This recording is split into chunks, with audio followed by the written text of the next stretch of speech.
Hello and welcome to the Welsh Wire. We're glad you could join us today. Sheri Welsh, your host. I'm at Welsh and Associates, an executive search firm in Kalamazoo, Michigan. And we do the Welsh Wire to talk with really cool guests. And we've got one today. I should mention too that our podcast today is also being shown on the Family Business Alliance Network. We co-produce some of our shows for the Family Business Alliance. We enjoy our work with them and the members. We are a family-owned business. We know many of our listeners are too. And today we've got a wonderful, really cool guest with us, also a Family Business Alliance member, a family-owned business. Welcome to the show, Shannon Cohen. Shannon owns Shannon Cohen, Inc. and is going to tell us all about her new project, not that new, but kind of new, the Rockstar Woman Movement. Shannon, welcome to the Welsh Wire. Thank you so much, Sheri. It is an honor and a delight to be with you. Hey, the pleasure is all ours. I can't wait to hear more about your story. So to get things started, Shannon, can you tell us a little bit about you, your background, and how Shannon Cohen, Inc. was born? Absolutely. I'm actually wearing one of our branded shirts today. We are hope dealers. We are hope dealers in the earth, as that's the quickest summation I can give about our business. But an extended and expanded bio for us is we curate spaces, products, and experiences to nourish the souls of everyday leaders that lead, love, and serve in transformational ways. And so that happens through three pillars in our business. The first is we have an inspirational product line that we've had for 6 years. We just celebrated the 6th anniversary of. We have a licensing agreement with American Greetings. So we have products that have gone into Target stores on our own. We've gone into Meijer stores nationwide, as well as West Elm. So we love taking, bite-sized messages of inspiration and strategy that people can take into their homes and marketplaces. So that's one pillar of the business. We also do, I travel a lot doing keynotes and in-services for companies that are really thinking about life and leadership at the intersection of three things. That's emotional intelligence, psychological safety, and equity. So people are thinking about how do we invest in the well-being of our team, and understanding that we need to make those investments in a way that is culturally expansive. Yeah, right. All of the people that call our organizations their work homes. And then lastly, love that.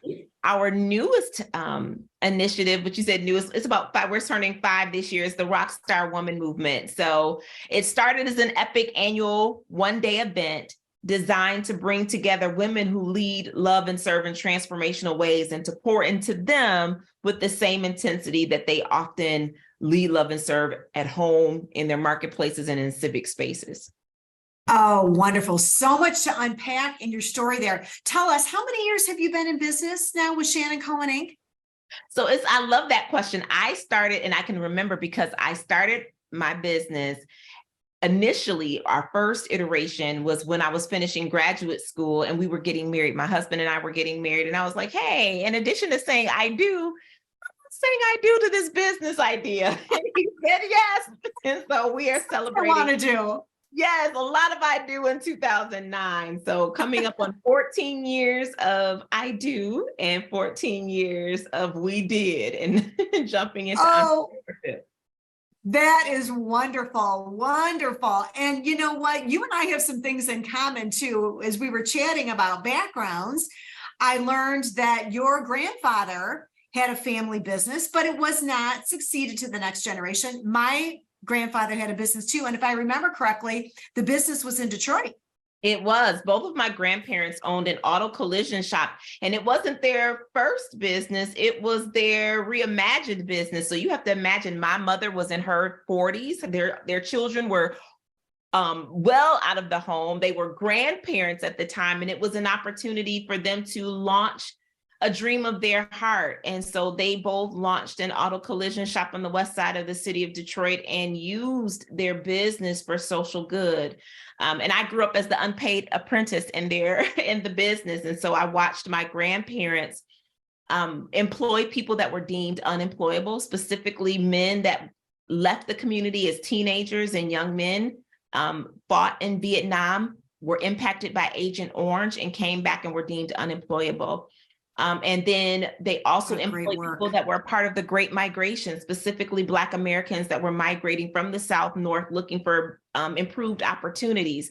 So my grandparents were my first example of, you know, what we now look at as B Corp organizations and systems, people that have a triple bottom line, or how do we not only do good, and that mean profit, but do good, meaning societal impact. Right. That's so, you know, really, they were the original hope dealers, weren't they? I mean, absolutely. You coined the phrase, so to speak, in your business, but what they started, they were dealing in hope right back then, right? For all sorts of people coming in and looking for places to plug into the economy and to earn a living and get their feet underneath them solidly financially. Good for them. Mm-hmm. Absolutely. My grandfather was also a pastor. He's still living. He's 93. My grandmother passed away when I was 14, but you're right. I saw them use this intersection of faith, business ownership, and justice to guide how they made decisions and how they moved through the earth, as from how they chose for supply chain to hiring. And so those same principles, you're right, those seeds of what it looks like to be a hope dealer in a business being one vehicle for being one, absolutely was seeded by them, for sure. Right. That's great. Well, you know, my grandfather's story is not nearly that inspiring. He owned a dry cleaning business with his brother and he sold it. And when I was little, I didn't get to work in it. He was already, you know, sold his business and retired. But, you know, there's something about that entrepreneurial spirit that kind of is in our DNA, right? It's in yours. And probably inspired you, even though you didn't realize it at the time. And certainly I would say in mine too, because even my father and my mother were entrepreneurs. So you get that. And what I think is really interesting about your story right now is that your husband is in the business with you. And also you have intentionally introduced your son into your business, Shannon, teaching him about entrepreneurship at a very young age, because your son is, how old is your son right now? He is 9. He is in the 3rd grade. And absolutely, you know, you said something, Sheri, that resonates with me. I do believe that gifts flow through families.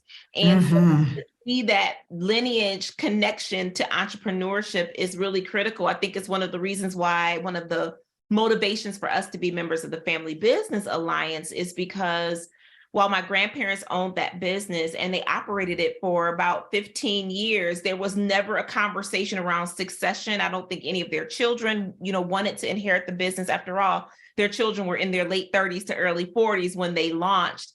But yeah, they had their own careers and their own lives at that point. Yeah. Absolutely. But I look at my son and I always tell him gifts flow through families. And so I've been looking for the intersection between what does he love to do? What is he interested in? And what are some ways he can use the business as an incubation space, as a playground to discover purpose and to tap into life at the intersection of joy and purpose. I love that. Well, I bet he's got a very bright future with you. I will tell you, my son is in the business with me today. Right? Something that I did not see coming, and I didn't nurture it as intentionally as you did. But again, something about those gifts flowing through families, something about in the DNA, he picked up on it right away and did enter the business with me as well. So I think our businesses will succeed just fine right down the road when it's time for us to step away. That's pretty exciting. So I'm sure that you hope someday that he will be able to take over and run things and just as wonderfully as you are. You know, there is that desire. I think there's always, you know, some aspect of the business. Right now, he has been the face of every one of our product catalogs, and that stemmed from when he was little.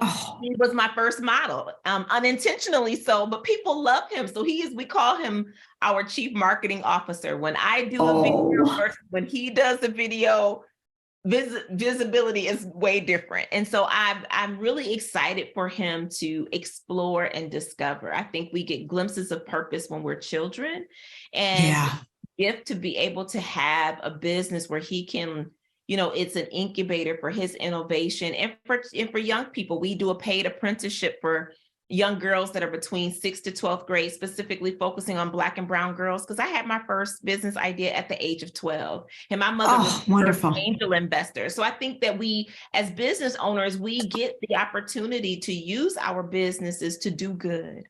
Yes. Yeah, My totally son is agree. just one way, one young person that I hope will grow and glow through the work that we do. Right. Really, yeah, really inspiring story, and appreciate you sharing that with listeners too. So that, that any that have really, young children, they're first generation business owners and have young children. What I hear you saying is it's not too early to get them started, right? To help them catch fire for being that next gen to run the business. That's really great. So let's go back in time to 2019. You started something in 2019 called the Rockstar Woman Movement, right? Wasn't that the year that it was kind of launched? And tell us a little bit about how that was born.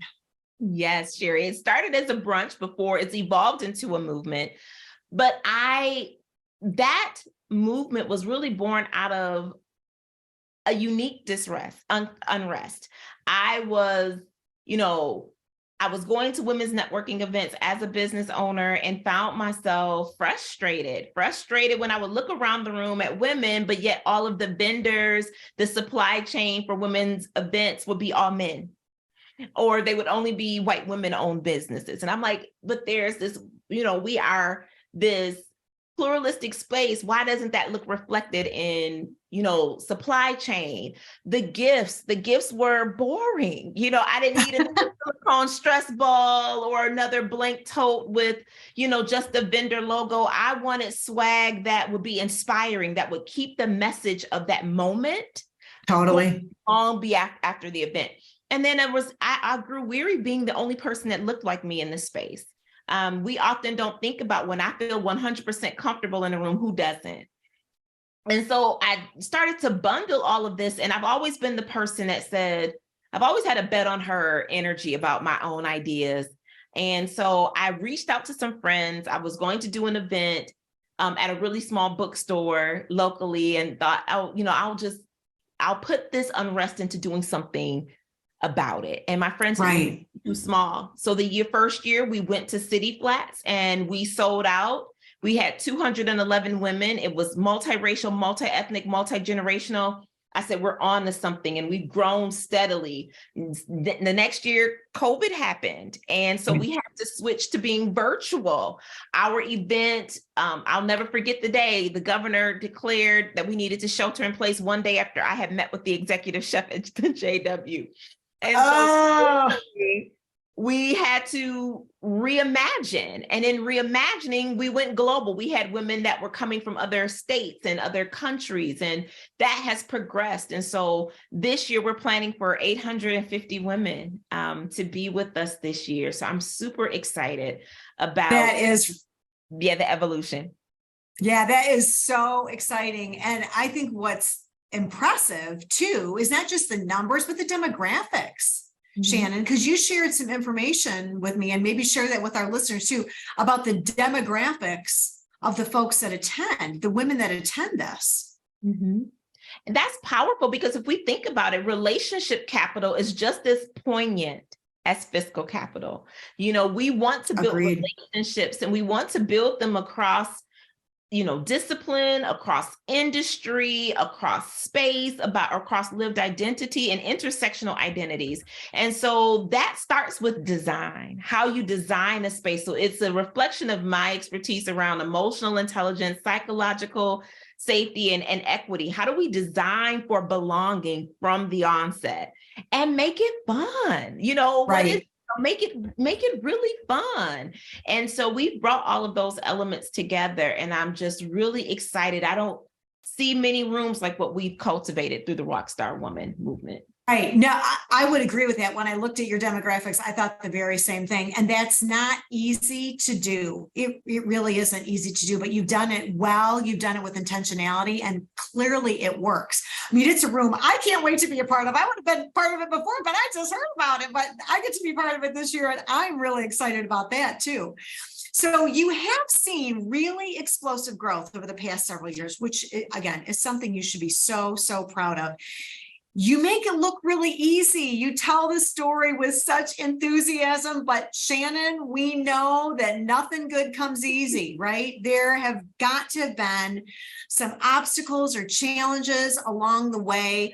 Those are the things that can make us stronger. And those stories that you'll share with us can really help our listeners and inspire our listeners. So can you tell us some of the things you faced as you sought to grow that movement and how you overcame some of those challenges and obstacles?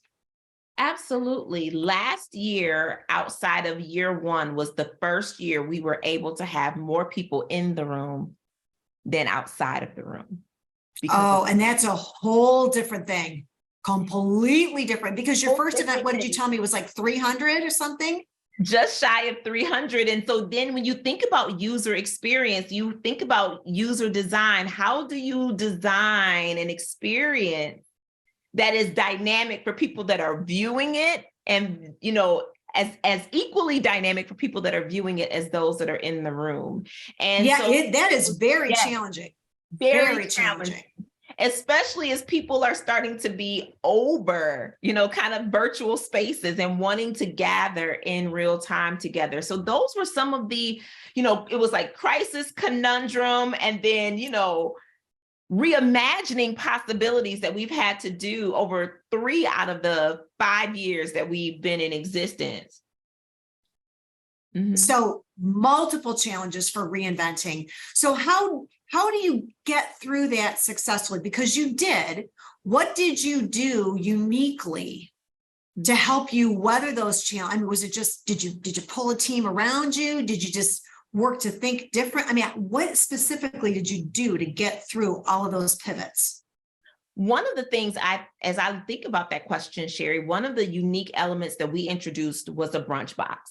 So I love watching New York Fashion Week. I love watching the Grammys, Academy Awards, things like that. And if you've ever watched those shows, you would notice in the VIP section, there was always a gift on the chairs of VIP. And the gift wouldn't be any gift. It would be this release of what was kind of cutting edge or coming soon that the general public didn't have. And so we adopted that same energy and mentality into how we designed the brunch box. So even though we're a company that designs inspirational products and goods, we designed something uniquely special, specifically for the Rockstar Woman Movement, that you can't get anywhere else unless you're at brunch.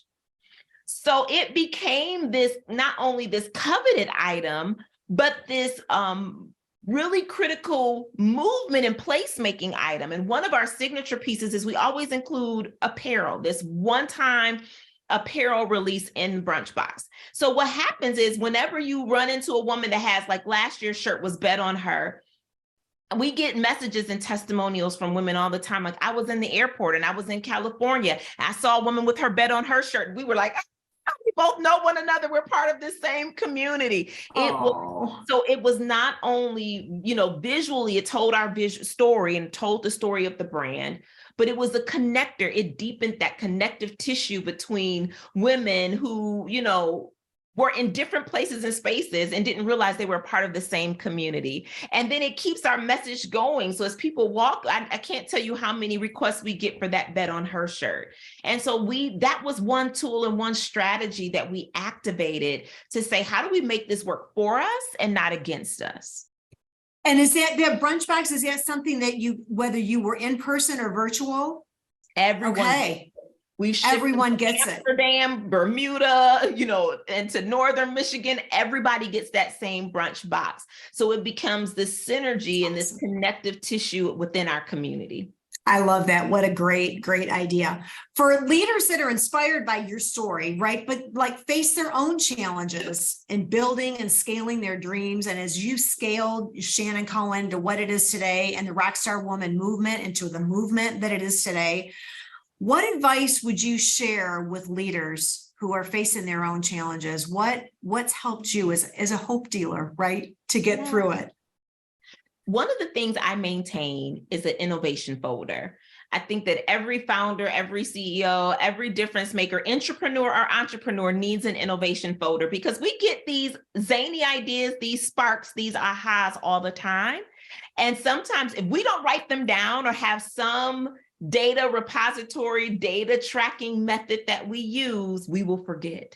These memories, as amazing as they are, you know, those loose things we forget.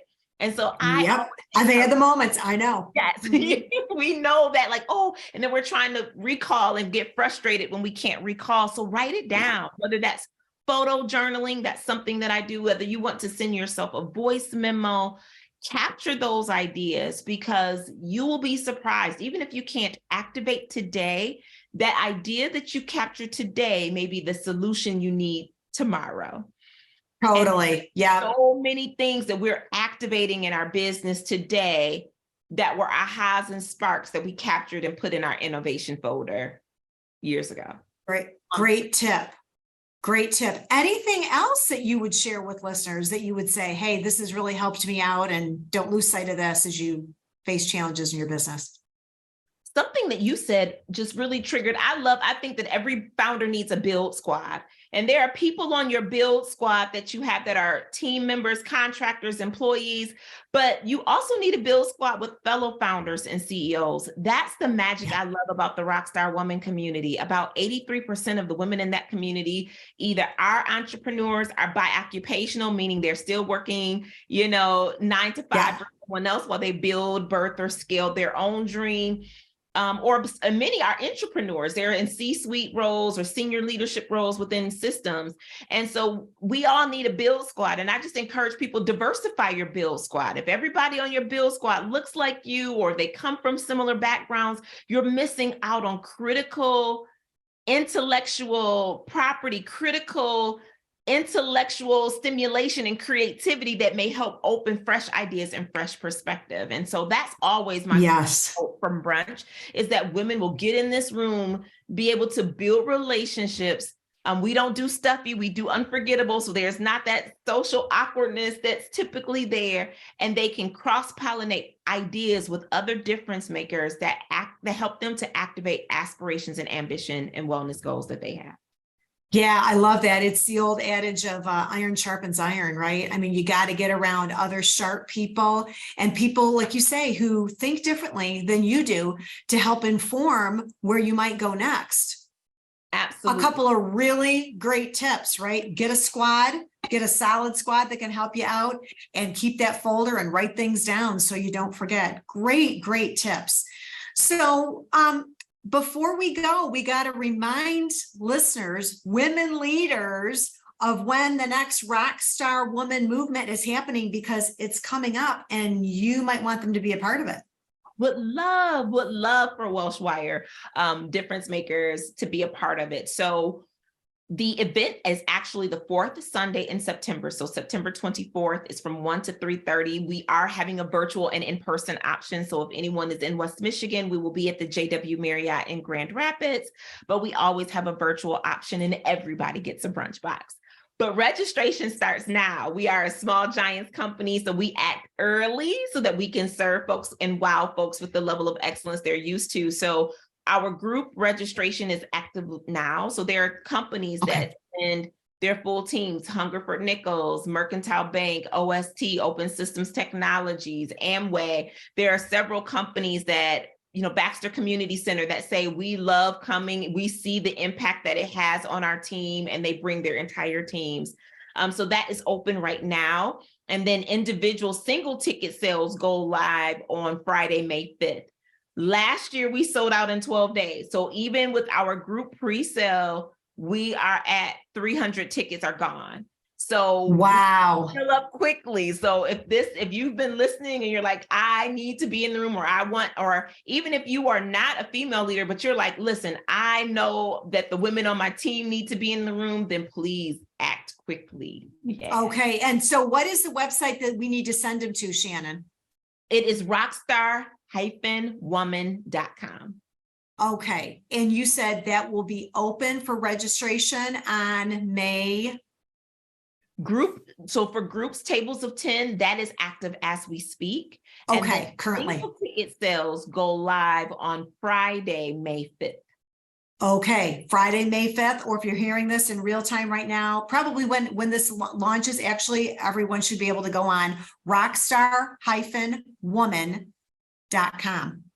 Perfect. Yes. All right, terrific. I can't wait to be a part of it this year. I am so excited, and I'm really thrilled to be able to share your story with our listeners, with Family Business Alliance listeners too. I think it's so inspiring how you've taken a family history of entrepreneurship that's just been embedded in your heart and your life, right? And nurtured that dream to turn it into Shannon Cohen, Inc., a great business, and the Rockstar Woman Movement, a great adjunct to your business, right? That, as you say, truly deals in hope, which don't we all need more of that each and every day? Yes. Thank you, Sheri. Thank you for inviting me to be a part of the Welsh Wire. And I'm really inspired by the story of your son being involved in the company. I think that your act of courage to activate created shade for him. And I just love that. That's inspiring as a fellow boy mom. So thank you. Well, thank you. Thank you. Yeah. You know what? We all got to help each other out, right? But nurturing those family businesses is really what it's all about for me. And I can tell it is for you too. So Shannon, we just thank you so much for being our guest today on the Welsh Wire, and all the best with your event in September. Thank you. We'll see you there. I'm super excited to have you this year. So it's going to be a wonderful time. It will be. Can't wait to be there. Thanks again.